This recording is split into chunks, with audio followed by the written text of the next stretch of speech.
Good evening everyone. Welcome back to our channel. आज से हम नई सीरीज स्टार्ट कर रहे हैं, स्टॉक टॉक, जिसमें हम स्टॉक्स के बारे में डिस्कस करेंगे। आप लोग की क्यूरीज को मैं नेक्स्ट वीडियोस में कवर करूंगा। मेरे पास क्यूरीज आई थी कुछ स्टॉक्स की, उसके बारे में हम डिस्कस कर लेते हैं एक एक करके। First stock is Bajaj finance. Bajaj finance में ब्रॉडली अगर हम देखेंगे, मैं पहले से बुलिश व्यू लेके चल रहा हूँ लॉन्ग टर्म के लिए, मतलब पोजिशनल ट्रेड मेरे लिए बुलिश व्यू है। एक पर्टिकुलर सेटअप है जिसमें ये एक पर्टिकुलर जोन में है। We can call it ascending triangle pattern kind. ये बार बार सप्लाई ले रहा है 7,800 से लेके 8,200। ये 400 पॉइंट्स का एक इसका सप्लाई जोन है, जहाँ से बार बार रिजेक्शन लिया है इसने। 6 से 7 बार ऑलमोस्ट रिजेक्शन ले चुका है।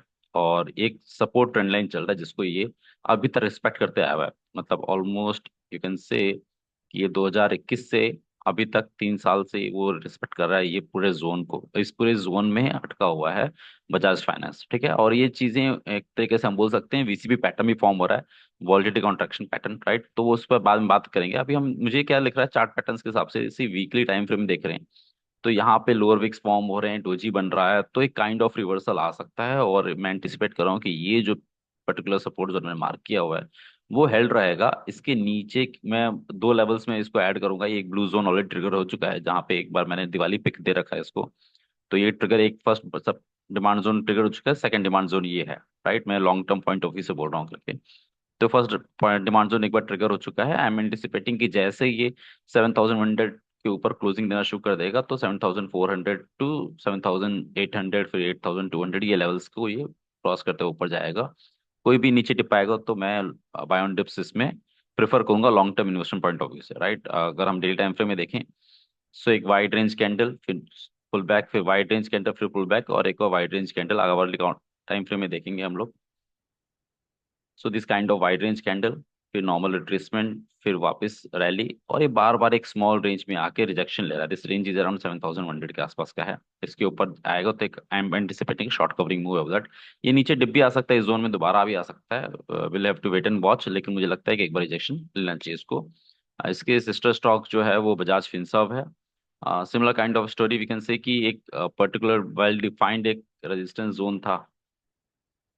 यहाँ पे एक रेजिस्टेंस, यहाँ पे रेजिस्टेंस, इसको वाइड रेंज कैंडल ने ब्रेकआउट किया, वापस रैली की, अच्छा खासा न्यू एटीएस। देखिए देयर इज वन थिंग, आप देखोगे कि एक फेक ब्रेकआउट हुआ था। जैसे इसने ब्रेकआउट किया एक वाइड रेंज, इस वीकली कैंडल ने 16 सितंबर कैंडल ने वीकली कैंडल क्लोज किया था इस रेंज के ऊपर। और next very candle wide range बना, उसके बाद से फॉलोअप सेलिंग आना शुरू हो गया for the month of we can say end of सितंबर, ठीक है। वहां से प्रॉफिट बुकिंग है। अब यहाँ पे लोअर वीक बना है काइंड ऑफ पिन बार, और कुछ लोग हैमर भी बोलेंगे, what ever it may be, नाम अलग हो सकता है, लेकिन ये लग रहा है कि नीचे से एक बार बाइंग आ सकती है, बशर्ते अगर ये 1780 के ऊपर स्टे करे, क्लोजिंग करे, तो फिर मैं एक्सपेक्ट करूँ कि एक पुल बैक आए जो 1850 1900 का जोन पहला टच करेगा, उसके बाद 2,000 का लेवल आएगा। ये डिमांड जोन में कहीं मिलेगा तो मैं इसको ऐड करूंगा। अगर इसके नीचे जिस पिन बार के नीचे क्लोजिंग मिलती है, दिस लो इज अराउंड 1686, सो 1680 का राउंड फिगर लेके चल, 1680 के नीचे कोई भी क्लोजिंग मिलती है तो I am anticipating it will go down further towards 1550 to 1500 का लेवल दिखा सकता है Bajaj Finserv. Next stock is बहुत लोगों का फेवरेट है, टाटा मोटर्स। टाटा मोटर्स में क्या कंडीशंस बन के आती हैं, this is the long term time frame monthly chart है। एक पहले इसने 2015 से एक रेजिस्टेंस जो है वो लेवल है अराउंड 600 के आसपास का, और उसके ऊपर ये हाई बनाया था इसने 670 660 समथिंग। तो ये इस हर्डल जोन को क्रॉस नहीं कर पाया था, और इसको क्रॉस किया इसने लास्ट ईयर, ठीक है, 2023 में क्रॉस किया। उसके बाद एक शार्प रैली मिली, ड्रीम रैली जो बोल सकते हो, टाटा मोटर्स में आई, वन वे रैली किया इसने अराउंड 650 700 लेवल से लेके ये 1170 समथिंग, 1180 के आसपास इसने किया। फिर वहां से एक like of kind of you can say Burj Khalifa pattern, sharp rally, pump and then dump. अब डंप के पीछे कोई भी फंडामेंटल रीजन रहो, कुछ भी हो, हम चार्ट्स पे इस बार बात कर रहे हैं तो चार्ट्स के हिसाब से मुझे लगता है कि एक इस जोन में एक बार रिटेस्ट करने आ सकता है, और यहाँ से फिर कोई भी पिन बार, कोई भी बुलिश कैंडलस्टिक पैटर्न बने या कोई भी रिजेक्शन दिखाई दे तो हम ऐड कर सकते हैं। जोन इज अराउंड 700 से स्टार्ट कर सकते हैं और 600 तक, या 750 से भी थोड़ा बहुत क्वांटिटी ऐड कर सकते हैं अगर हम थोड़ी सी स्मॉल टाइम फ्रेम में आए। अभी एक बहुत मतलब नाजुक से सपोर्ट के आसपास है, जो 800 के आसपास है, 800 का लेवल है, 800 और 790 बोल सकते हैं। ये जोन के आसपास से एक पुल बैक आएगा भी तो मैं बहुत बड़ी रैली एंटिसिपेट नहीं कर रहा हूँ। मुझे अल्टीमेट जोन है कि इस जोन में मिले तो मैं फर्स्ट लॉट बाय करने की कोशिश करूंगा। एक्चुअल डिमांड जोन निकल के आ रहा है ये वाला लेवल, ये जो जोन है मंथली टाइम फ्रेम में देखते हैं। तो सी जो ये रैली आई थी उसका बेस यहाँ पे एक्यूमुलेशन यहाँ पे हुआ था। सो यहाँ अगर ये टूटा तो यहाँ था, लेकिन इतना बड़ा उम्मीद नहीं कर रहा हूँ अभी फिलहाल के लिए। मैं 700 to 600 के आसपास से एक बाउंस बैक एक्सपेक्ट कर रहा हूँ, राइट। उसके बाद आता है yes bank. Yes bank, yes bank के बारे में देखते हैं कि बहुत लोगों की उम्मीद थी, इवन दो इसमें फंडामेंटल कुछ भी सही नहीं है, फिर भी बहुत लोगों की उम्मीद थी कि एक राउंडिंग बॉटम का पेंडल पैटर्न बन रहा है और ये ऊपर की तरफ चला जाएगा। अच्छा खासा मोमेंट भी था, अच्छा खासा इसके अंदर मोमेंटम भी था। दिस वाइड रेंज के अंदर वापस मार्केट में सेलिंग प्रेशर आया, और जितनी बारी बाउंस आया सेल ऑफ आया, बाउंस आया सेल ऑफ आया। सो आई एम एंटिसिपेटिंग कि ये इस जोन को एक बार टेस्ट करेगा, क्योंकि देखो अगर हम इसको ट्रेंड लाइन भी ड्रॉ करें, सपोर्ट ट्रेंड लाइन ड्रॉ करके देखते हैं एक बार। ठीक है, इस जोन के आसपास सपोर्ट ट्रेंड लाइन एक आ रहा है, जो लेवल निकल के आ रहा है सर मेरा अराउंड 17 के आसपास का लेवल निकल के आ रहा है। अभी 20 के आसपास चल रहा है, 20.6 13 चल रहा है, तो 17, फिर उसके नीचे फिर 15 14 का लेवल आ जाएगा। तो यहाँ पे आता है तो भी मुझे बहुत इंपॉर्टेंट नहीं है, ये डिमांड जोन पे कहीं बाइंग आए तो ठीक है, अदरवाइज 17 के आसपास एक बार देख सकते हैं, एंटिसिपेट कर सकते हैं नीचे आए। वीक है अभी फिलहाल के लिए, अनटिल लेस ये जो 32 का हाई है, 32 से पहले मैं उम्मीद कर रहा हूँ कि अगर 25 के ऊपर क्लोजिंग जब तक मिले ना, 25 to 27 इसके ऊपर जब तक क्लोजिंग मिले ना, तब तक कोई ज्यादा एंटिसिपेट करने की जरूरत नहीं है। Next stock is Kirloskar brothers. से किर्लोस्कर ब्रदर्स में अगर हम वीकली टाइम फ्रेम देख लेते हैं पहले,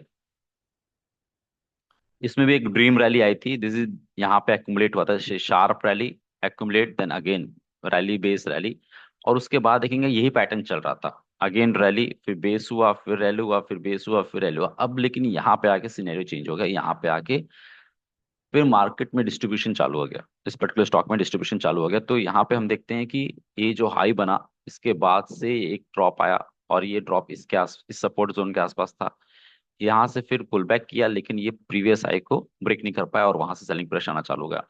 बहुत लोगों की उम्मीद थी कि ये राउंडिंग बॉटम बन भी सकता है, लेकिन मेरे को ऐसा लग रहा है कि एक सेलिंग प्रेशर आ सकता है इसके अंदर वापस से। सो एक ये ब्रेकआउट जोन को हो सकता है टेस्ट करे, या फिर इस पूरे जोन को ब्रेक डाउन कर दे। तो आइडियली मैं इसमें क्या देख रहा हूँ कि मेरे लिए ये अभी एक सप्लाई जोन है, राइट, ये एक सप्लाई जोन है। और ये जो सपोर्ट था इसको पुल बैक किया, ब्रेक डाउन किया, उसको रिटेस्ट किया, और यहाँ से हल्का हल्का रिजेक्शन दिख रहा है। सो आइडियली पहला अगर लेवल देख सकते हैं तो इस लेवल के ऊपर, that level is around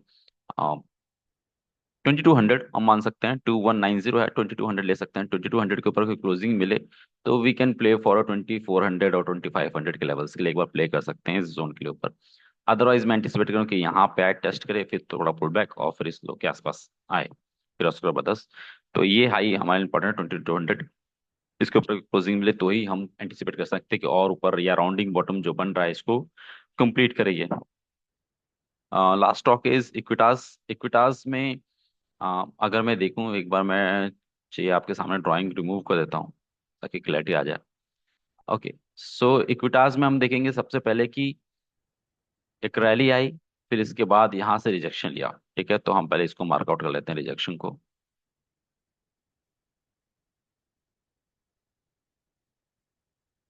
okay, सो ये रैली आई, रिजेक्शन लिया इसने, एक्सटेंड कर लूं मैं, fine.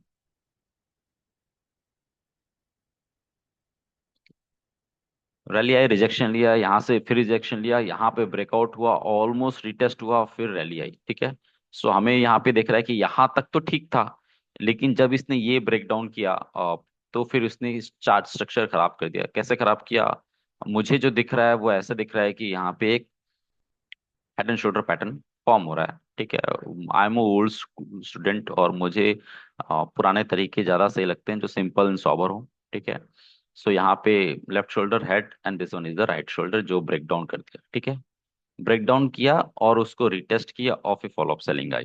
Right, simple simple theory, text book theory, कोई ज़्यादा इसमें कॉम्प्लेक्स करने की जरूरत नहीं है। सो आइडियली इस केस में क्या होना चाहिए कि हमारा टारगेट कैसे निकल के आए, तो हम एक इसको ड्राइव कर लेते हैं टारगेट को समवेयर अराउंड, अगर हम इसको बेस मान लें अराउंड 30 पॉइंट्स का, और तो ब्रेकडाउन के नीचे 30 पॉइंट्स इज समवेयर अराउंड आपका निकल के आ रहा है 57 58, तो मेरे लिए ये इंपॉर्टेंट जोन आ रहा है कि 60 टू 57 का जोन, अगर यहाँ पे होल्ड किया इक्विटास ने तब तो अच्छी बात है। अदरवाइज ये लोअर लेवल, ये वाले बेस की तरफ चला जाएगा, दैट इज अराउंड 40 टू 35 वाला जोन। ठीक है। सो अनटिल लेस, जब तक कोई आपको बुलिश रिवर्सल ना दिखाई दे, बहुत ज्यादा एंटीसिपेशन बाय करने की जरूरत नहीं है। जो पहले से फंसे हुए हैं वो आप ये जोन मार्केट कर लो, इसके नीचे क्लोजिंग मिले तो दिक्कतें बढ़ सकती हैं आप लोग के लिए। ठीक है। और दैट्स इट फॉर टुडे। उम्मीद है कि आपको ये कंटेंट, ये मेरी कोशिश पसंद आई हो। आपकी कोई भी क्यूरी हो कमेंट सेक्शन में आप बेशक लिख सकते हैं, मैं नेक्स्ट वीक में उसको कवर करने की कोशिश करूंगा। जरूरी नहीं कि मेरे एनालिसिस हमेशा हमेशा सही हो, मैं अपनी तरफ से कोशिश कर रहा हूँ।